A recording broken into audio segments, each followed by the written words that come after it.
हम लोग देख रहे हैं कर्मधारय समास। कर्मधारय समास। कर्मधारय समास का तात्पर्य ये होता है कि कर्मम धारयत सह कर्मधारय, जो कार्य को धारण कर लेता है उसको हम कर्मधारय कहते हैं। कार्य को धारण करने का तात्पर्य क्या है? पहले तो परिभाषा में हम सिर्फ इतना कहेंगे कि जो कार्य को धारण करते हैं वहाँ पर कर्मधारय समास होता है। कार्य को धारण करने का मतलब क्या है, इसका क्या तात्पर्य है, वास्तविकता क्या है इसकी, अब हमें ये जानना है। यहाँ पर है कर्म और आगे है धारय, ठीक। तो यहाँ पर क्या होता है, विशेषण और विशेष्य का भाव होता है। विशेषण और विशेष्य का भाव। विशेषण विशेष्य क्या होगा? जैसे हमने कहा कोई पर्दा है, एक पर्दा है और पर्दे में हमने कहा ये पर्दा कैसा है, नीला पर्दा, ठीक। तो इस पर्दे ने किस चीज को धारण कर लिया है, नीले रंग को धारण किया है।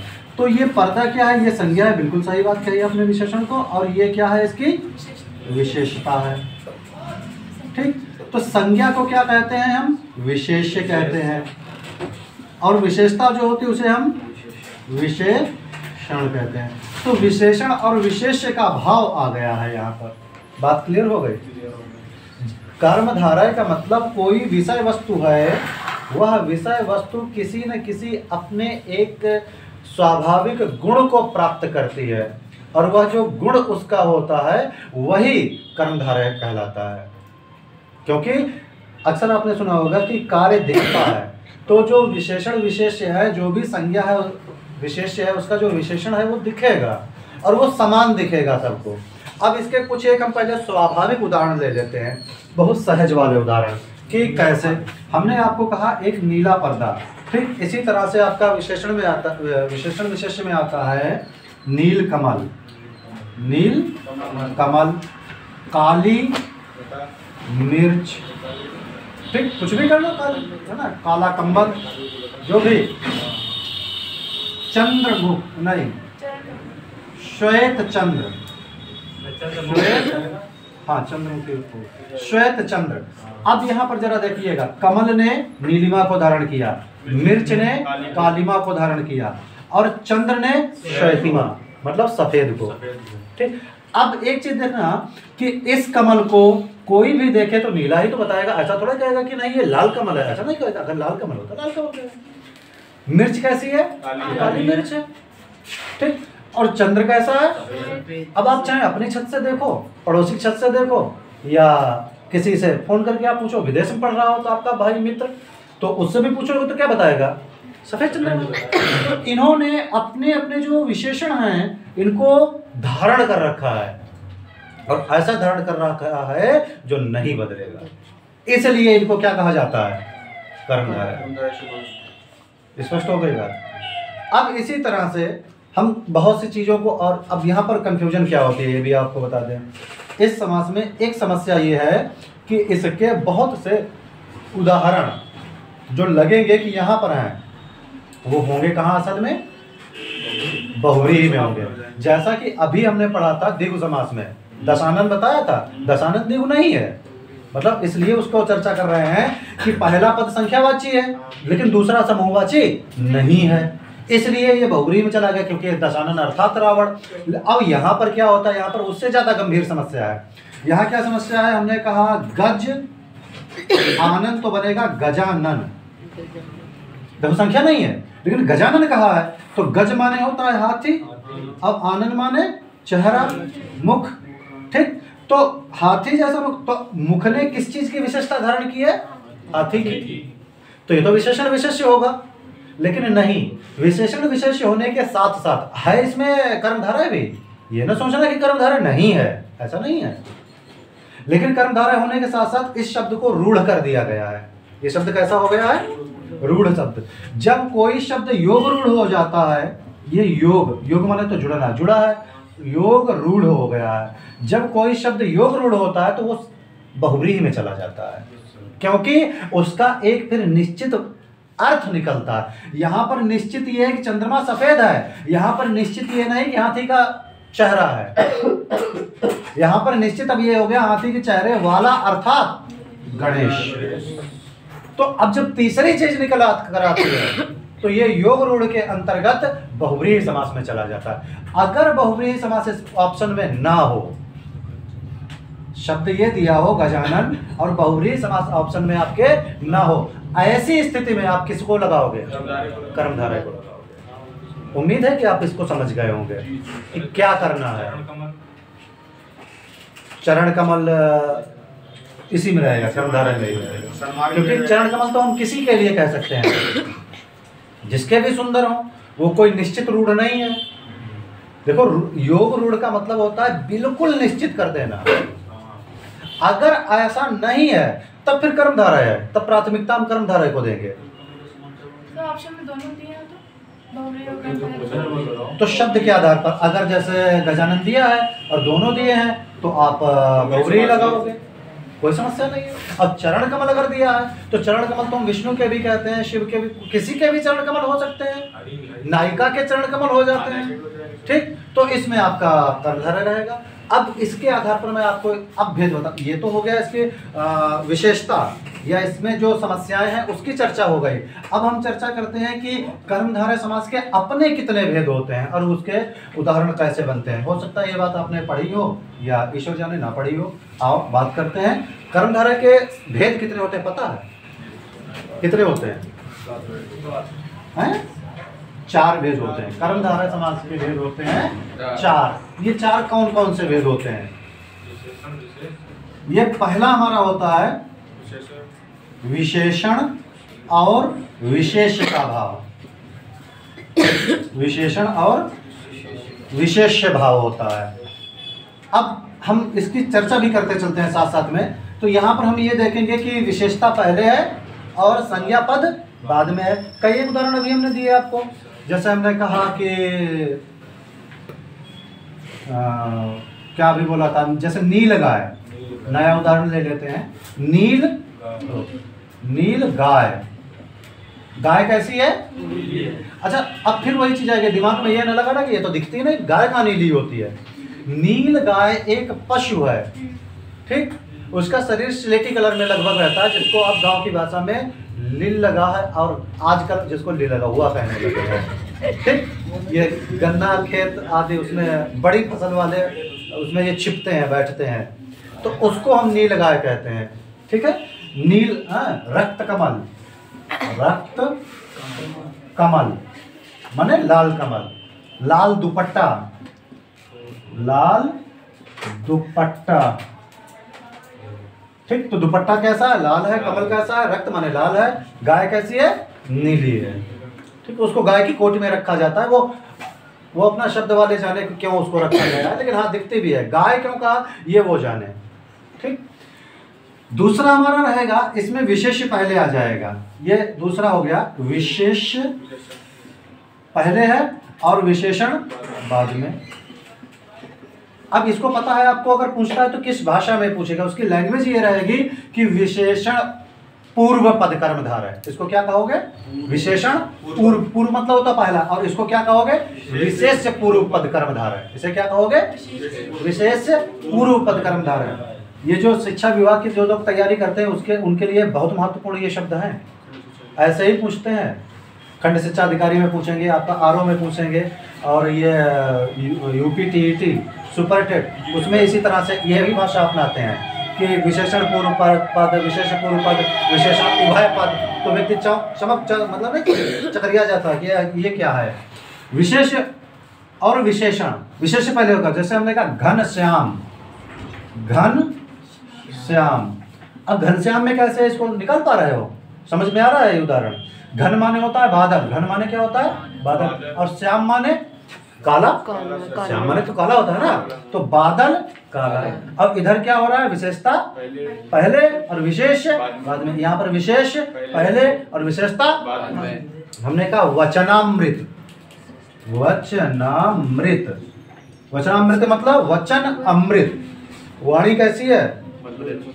मधुर है। वचनामृत है तो वचन संज्ञा है और अमृत उसकी विशेषता। वचनामृत। मन मयूर, मन मयूर। मन कैसा? मोर के समान है, मोर जैसा प्रसन्न है, मन मयूर।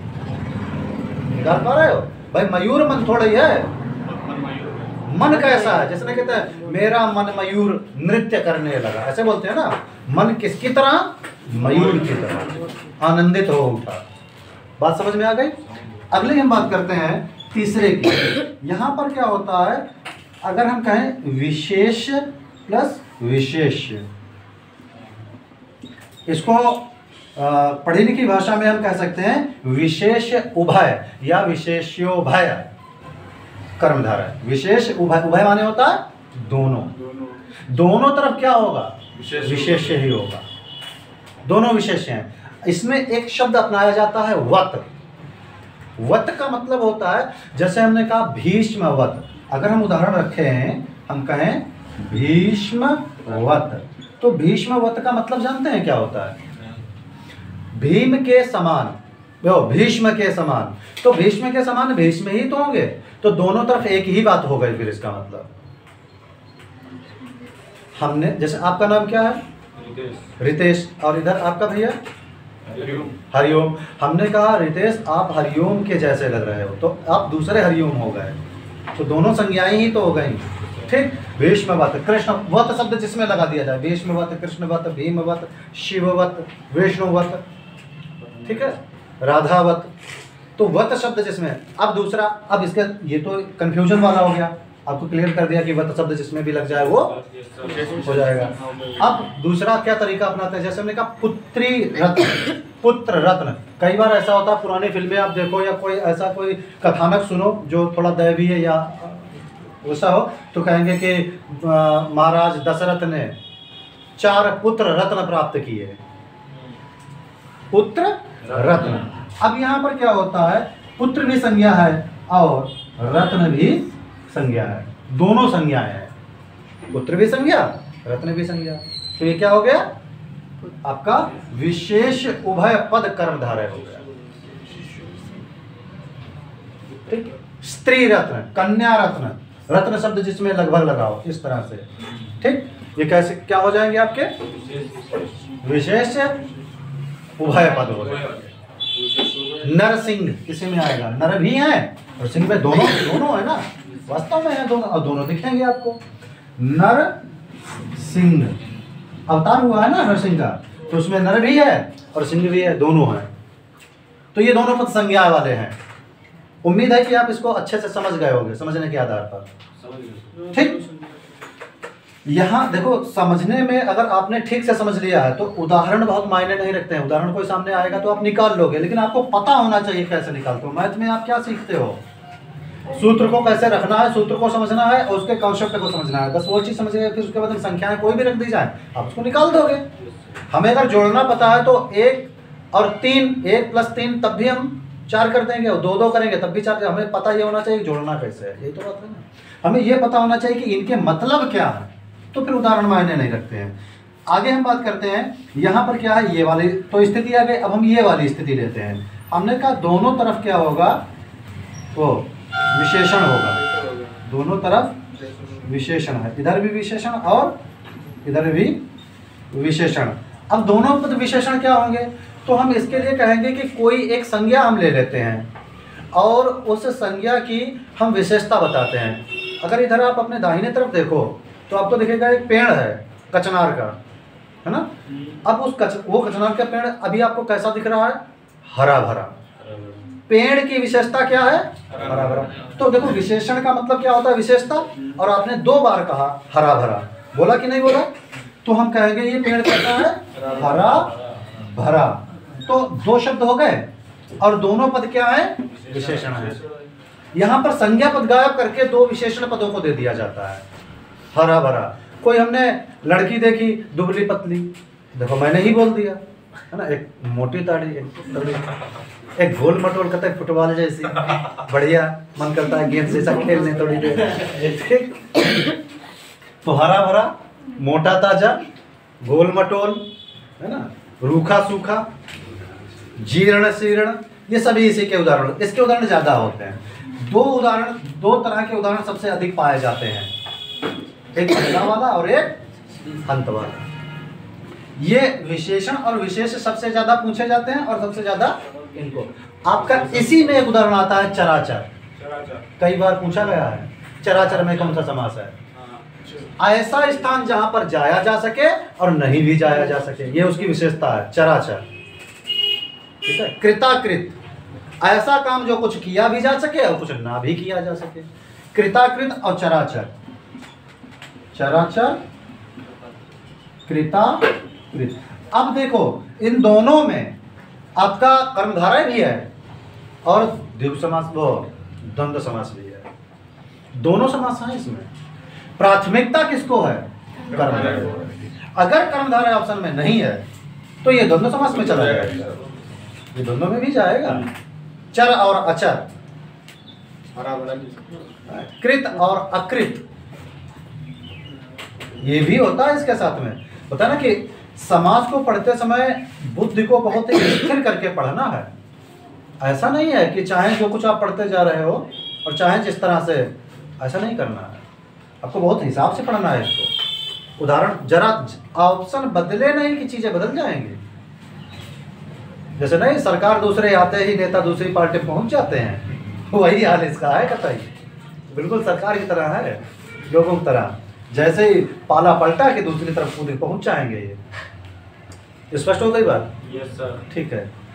अभी और हम उदाहरण आपको दिखा रहे हैं मस्त मस्त से। क्या आप यूपी पुलिस या यूपी लेखपाल की तैयारी कर रहे हैं? अगर आप यूपी पुलिस या लेखपाल की तैयारी कर रहे हैं तो हिंदी आप पढ़िए मिशन कंपटीशन क्लासेस में डॉक्टर आचार्य शैलेंद्र सरस से, जो आपको ऐसे ही वीडियो पाने के लिए हमारे चैनल को सब्सक्राइब करें, लाइक करें। जय हिंद, जय भारत। सम्मानित मित्रों, आज बड़ा हर्ष का विषय है। हमारे साथ में सतीश सर हैं जो कि मिशन कंपटीशन क्लासेस के ऑनर हैं और इन्होंने बड़ा सहयोग किया है। और आपके लिए एक देखिए बड़ी एक मेहनत और लगन होती है एक शिक्षक की भी। सिर्फ बच्चा ही मेहनत नहीं करता, एक शिक्षक भी मेहनत करता है। और यहाँ पर इन्होंने बड़े मेहनत और प्रयास किया है आप लोगों को एक ऑनलाइन प्लेटफॉर्म देने का। साथियों, यद्यपि ये यूट्यूब चैनल अभी जो है शैलेंद्र सरस के नाम से है, लेकिन हाँ ये जरूर कहूँगा कि मिशन कंपटीशन क्लासेस जो कि वेणी माधव के ठीक सामने है, यहाँ पर आप आएँ। हिंदी और हिंदी के साथ साथ में आपका सतीश सर यहाँ पर सामान्य अध्ययन और गणित आपको अतुल सर पढ़ाते हैं यहाँ पे। तो सबसे रूबरू हुई आके, और बहुत ही अच्छी ये कोचिंग है। यहाँ पर आप समझ सकते हैं कि जो क्लासेस की वीडियो डाली जा रही हैं इसी तरह से यहाँ पर वीडियो बनते हैं और डाले जाते हैं और इसी तरह की पढ़ाई होती है। तो एक अच्छी और स्वस्थ कुशल तैयारी करने के लिए आप यहाँ पर आ सकते हैं। और इसका पता मैं एक बार फिर से बता देता हूँ, मिशन कंपटीशन क्लासेस वेणी माधव के ठीक सामने है। मिलते हैं नए वीडियो में नई जानकारी के साथ, तब तक के लिए नमस्कार।